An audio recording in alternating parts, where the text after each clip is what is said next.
Alright, I've had a couple people request this, so I'm going to do a quick little guide on my editing process. Not really going with a plan here, just going to figure it out as I go. So the first thing that you're going to want to do, oh, and by the way, I'm in Lightroom Classic here, my favorite way to edit. But anyway, the first thing I'm going to do, always just hit the auto button. It'll give you a good place to start. I mean, I'm always going to change shit, but you can see the fucking difference already. So when you're shooting with a good camera, you're going to shoot in RAW, so it's always going to look super faded right out of the camera. Basically, it's trying to take the picture with the most information in the picture so that you can reveal things later. But if you shoot in RAW, it's always going to look like absolute garbage out of the camera, which can sometimes make it hard to know if it's even a good picture. Because a lot of pictures, I'll take the picture and think, man, that looks like fucking trash. And then you edit it a little bit and you're like, oh no, it's just the saturation was low, so it didn't look good. Anyway, we're starting here. And we're just going to make sure everything's actually in focus. Everything looks pretty good. So we're going to go ahead and start editing this. So right off the bat, first thing I like to do is actually go to the bottom, go to calibration, and we're going to kind of set the vibe for the picture a little bit. So I like to do that with the blue primary, and you can shift it and you'll see everything looks kind of like cyan and orangey. The other side you got green and purple, and then you got in the middle. So I usually like to shift towards the red blue side of things, and you'll see why at the end. And then always like to boost the blue saturation. And if that makes your sky too blue, it didn't here, but you can always go back and hit the saturation from the HSL and bring it down, but we're getting ahead of ourselves. So first panel, basic, always where you want to start. Unless you're unsure about the crop, then you can start with the crop, but I like to start in the basic. Honestly, exposure looks fine. I don't need to fuck with that. Contrast, I usually just leave it on what auto says because I'm going to adjust the individual things after. So here we'll go through highlights. You can see the highlights are down quite a bit. That generally happens when you've got, a bright sky in your picture. If I bring it back up, you can see like no fucking details. So where do we like it? Honestly, pretty good where it was. We're going to bring down the exposure of just the sky later, but not quite yet. Shadows, and you can see shadows encompasses a lot here. I think that's probably good right there. The whites, really what makes a picture feel faded if there's not enough, or just blown out if there's too much. I think that was probably good around here. And the blacks,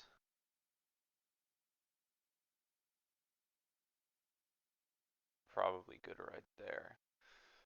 This right here is one of the most important things, is how you make a picture really pop. But there's really not much you can mess around with here. I mean, you can bring it higher or lower, but generally between like 10, 20 texture is going to look the best. Sometimes if you have a picture where the main element of the picture is texture, like say you got a close-up of, I don't know, fur or scales or something, then you can really bump it up. Same thing with clarity. You don't want to do too much. It'll just kind of sharpen everything up a little bit. You can see the difference if we get rid of this and then bring it back up a little bit. And usually what I like to do is just bring it to a level, and then I'll try to bring it up higher later and see if I can handle it. Because if you bring it up too much, things start to look really crunchy and not good. I mean, maybe it'll look good to some people, but not to me.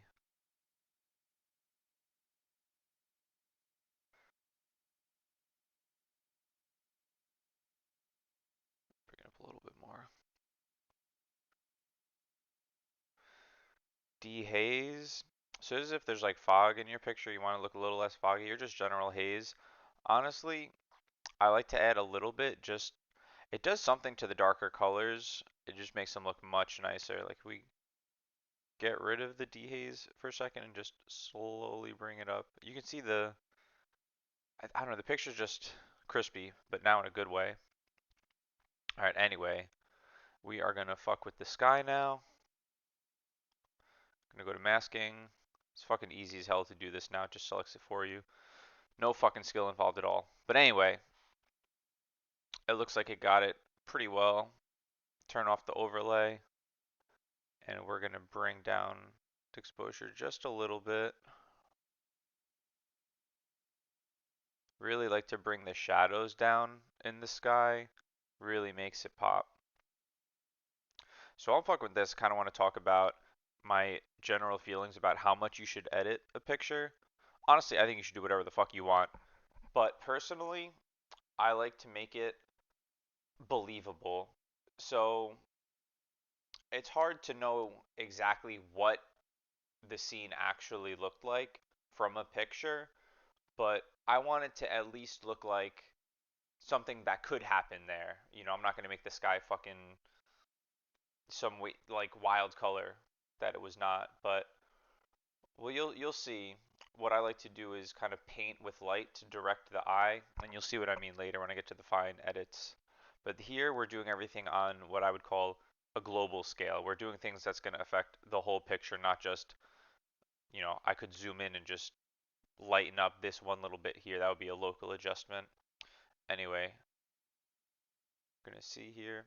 And one thing I like to do with the sliders is just, you know, bring it all the way up, all the way down, just to see, you know, what the max looks like. One thing I really like to do is, you know, make the skies look kind of like angry and ominous. And it did when I was there, but just the picture in RAW, it didn't really convey that, you know? Bring the blacks down. It's very easy to go too far with this, although honestly that kind of looks pretty sick. And of course you can adjust the color temperature and all that stuff. Maybe we'll make it just a tiniest bit more yellow. Make it a little more ominous. You can also adjust the tone curve itself, but we're not going to mess with that right here. We'll mess with the global one instead. All right, so we're back to basic. Do you know what? I think we can boost the saturation a little bit, but what I'm going to do later is go in and adjust the saturation to the things that I want to adjust manually. All right, now the tone curve for the whole picture.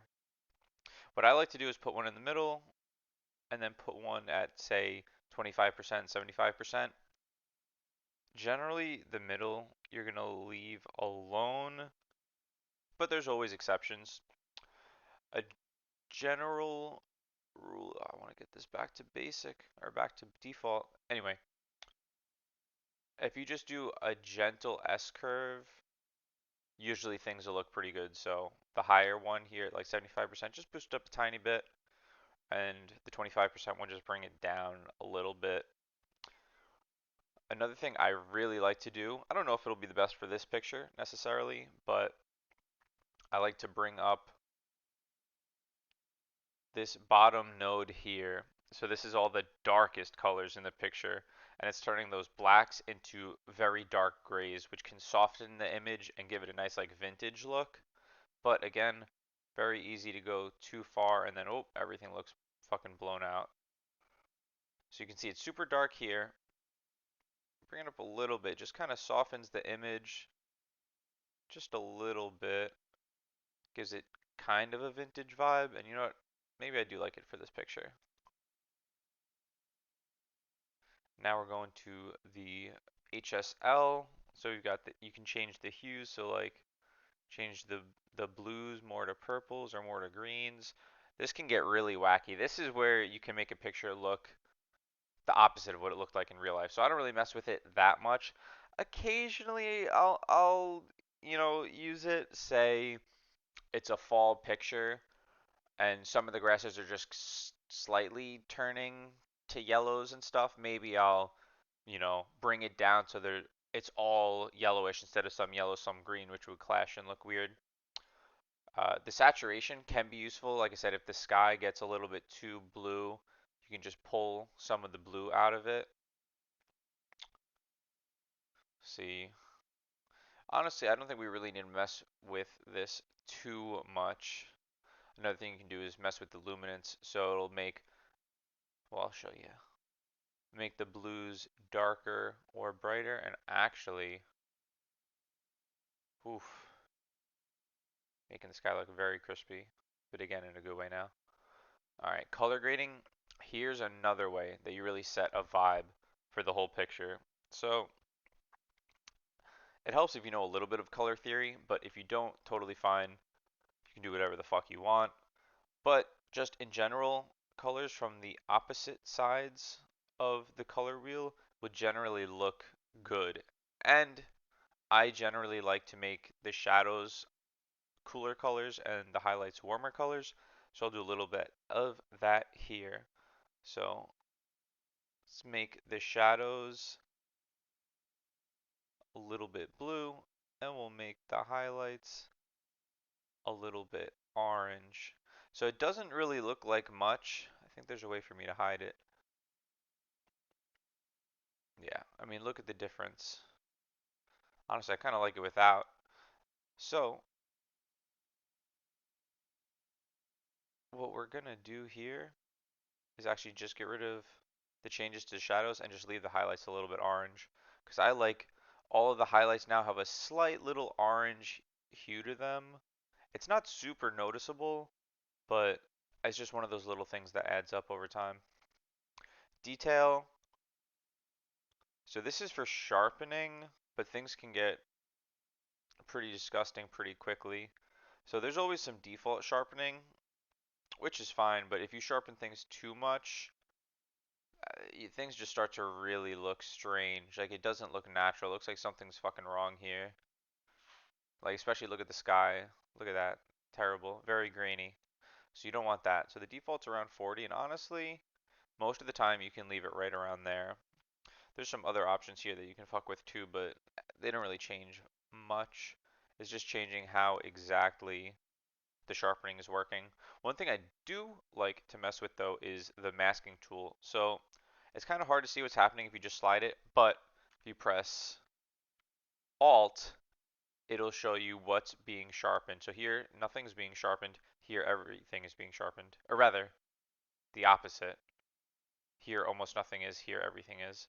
So what I like to do is just drag it until just the things I care about being in focus are sharpened. So really, it's just the clouds and the mountains that I want sharpened. I don't really want the sky sharpened because you can get that grain. So you'll see here, I care about what's going on here because it's a point of interest, and here, pretty interesting, maybe a little bit here.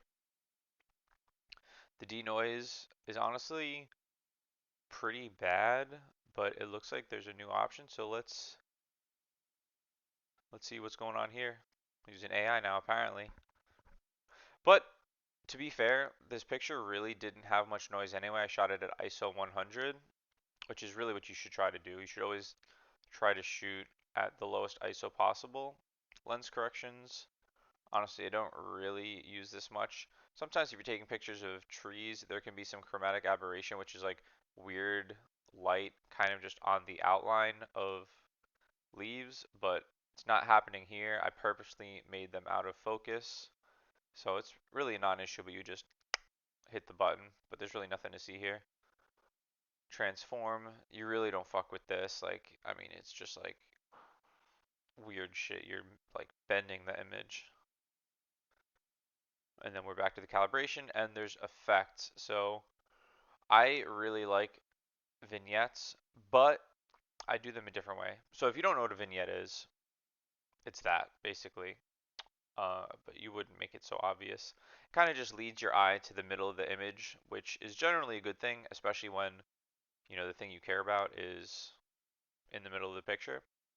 So there's a couple things I still want to do here. I'm going to do some local adjustments. Just close all this shit up real quick. So Usually at this point, I would crop if I haven't already. I do like to crop at the beginning of the image because sometimes I just know like, this should be like a square image, not a fucking rectangle. And I think this one should not be a rectangle. So let's just try a couple different aspect ratios for our neat little preview picture there and just see if we can find an image that is a little bit better because I thought having these trees on the side would kind of guide your eye into the image, but it does not appear to be that way. Alright, so square images, definitely not the move for this picture. Get rid of that. 5 by 7, perhaps. Because I think this is fine. It was just a little bit too much. I think that looks better. Try a couple more. I've been liking the 5 by 7 aspect ratio a lot lately. 2 by 3 is the default when you just take a picture on a camera. I also really like to mess with custom ones, so not even like a set aspect ratio. Like maybe I just want to eliminate this entirely and I don't want to mess with it. So we'll just, bring it into a point where you just don't see it at all. I don't even know what the aspect ratio is. Maybe we'll say, oh, I want to fuck with the rule of thirds, which we're kind of already doing here, to be honest. So if you don't know, the rule of thirds is, you'll have like all of your interest on the 2/3 or on the 1/3. And honestly, this image actually looks pretty cool. The only thing is, our interesting part of the sky is missing, but it's also distracting because you can see like, oh, this cloud should really continue on the side. So I think we will not crop to such a degree. Let's go back to the 5 by 7, lock it up. Oh, and sadly, we've encountered one of the most annoying things in Lightroom is when it defaults you to a different aspect ratio. Like I wanted 5 by 7, but not in a vertical sense. I wanted it horizontally. Zoom out a little bit here. I like this. So we're kind of using the rule of thirds a little bit. So not so much from top to bottom, but you'll see this point, this point, this point, and this point are naturally where the eye is going to gravitate towards. So we've got this mountain centered for the most part on this cross section, and this one centered on this cross section, and then very vaguely we've got the clouds going on here. So I like this. One thing I like to do is just check what I've cut out. Is there anything interesting that I've cut out? No, not really. So we're going to go in, seeing it here. There's like a little too much room on this space, so we're just going to go back, pull it in slightly, and it looks good. We could sit here and fine adjust just the crop for a long time. Trust me, I've wasted a lot of time just sitting at the crop. All right, now let's see. Is there anything I want to do here? I do notice that this house is kind of distracting to the eye. What I really want people looking at is this.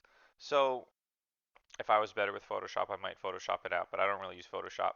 So what I'm going to do here is go to a local adjustment, create a mask, go to brush, and we're going to brush over it just a little bit, hide the overlay, and we're just going to bring the exposure down a little bit. Don't want to make it look too weird, but now, it pops out a little bit less. And, we might be able to, no, not that.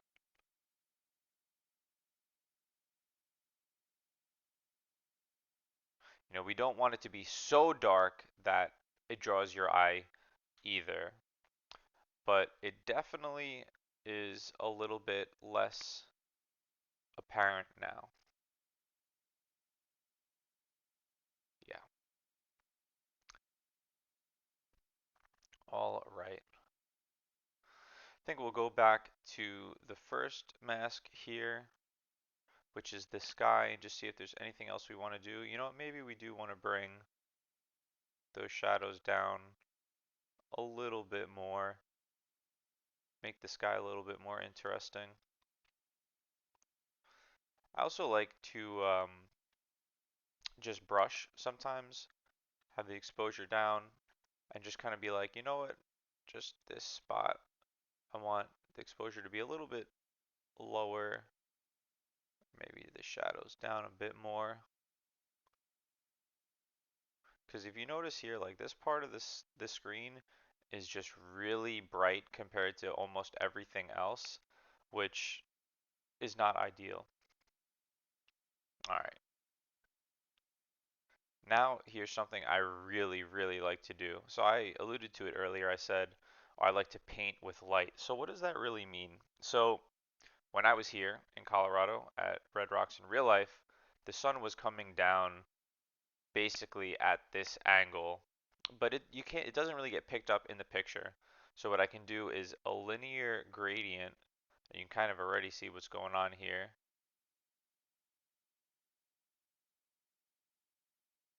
So we'll set it up roughly with how the sun was angled in real life, and then we're actually going to boost the saturation, and now, you know, hold on. Now it looks like the sun, sorry, I'm thinking. It looks like the sun is coming from the top left, which it was. I want to change the angle a little bit. And then we'll change the color temperature just a little bit. It's doing weird things that I don't like here. Usually what I do is make it pretty yellow, but you can see it's kind of blowing things out here. But, you know, it does kind of give a nice angelic look to these clouds, so fuck it, we'll leave it. But you can see now, you know, it's starting to look a little sunsetty, but it's drawing your eye here. So there's that grading of light that's just guiding your eye towards these mountains, which is exactly what we want. And I also use these linear gradients to make the, God, what's the word? The vignette. So if you do the vignette automatically, it's going to be on all sides, but you know, I just brighten this side up. I don't want a vignette there. So we'll get maybe like here, turn off the overlay, and bring the exposure down just a little bit. So if we darken the edges, it's going to naturally guide your eye here, which is exactly what we want. Make another linear gradient.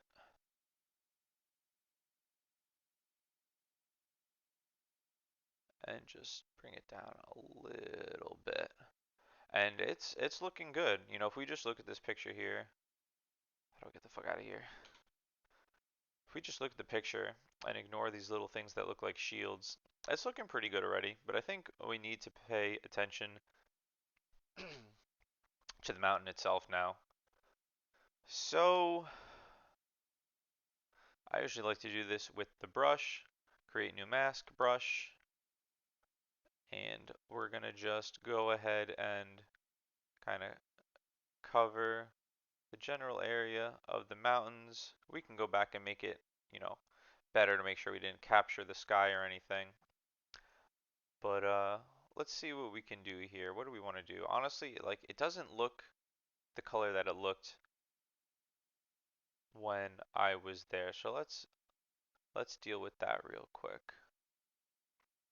I think honestly, if we just increase the saturation, it might get us where we need to.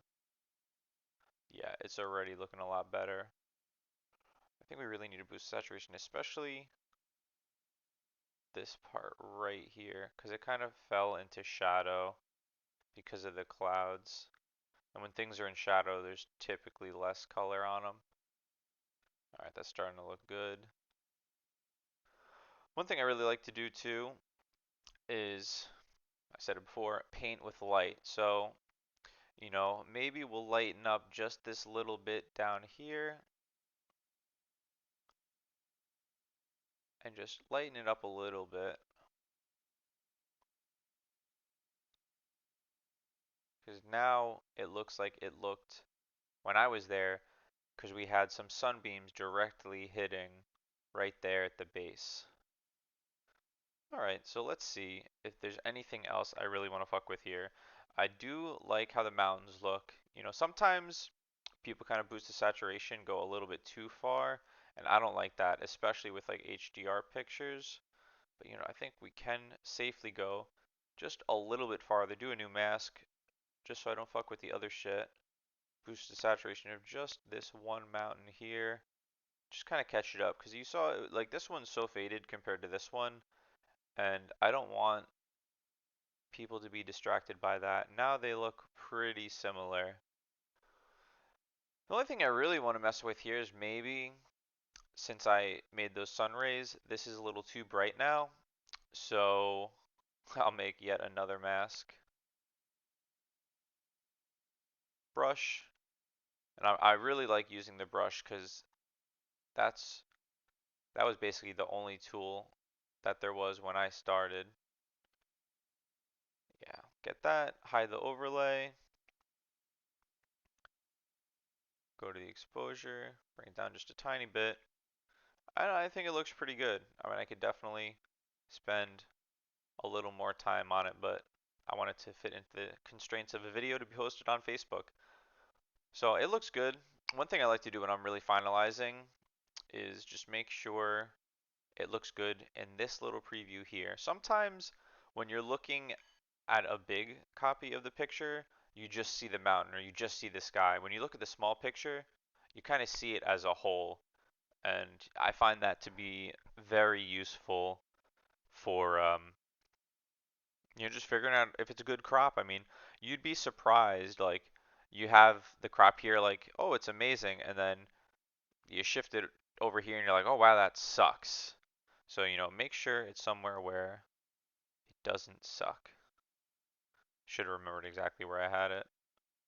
But you'd be surprised, maybe not in this picture, but there are pictures where I move it this far and it changes the entire image. I think we're about there. And that's pretty much it. I mean, at this point, if you really wanted to, you could go into Photoshop and Photoshop out like these buildings, but they were there, so fuck it, they stay.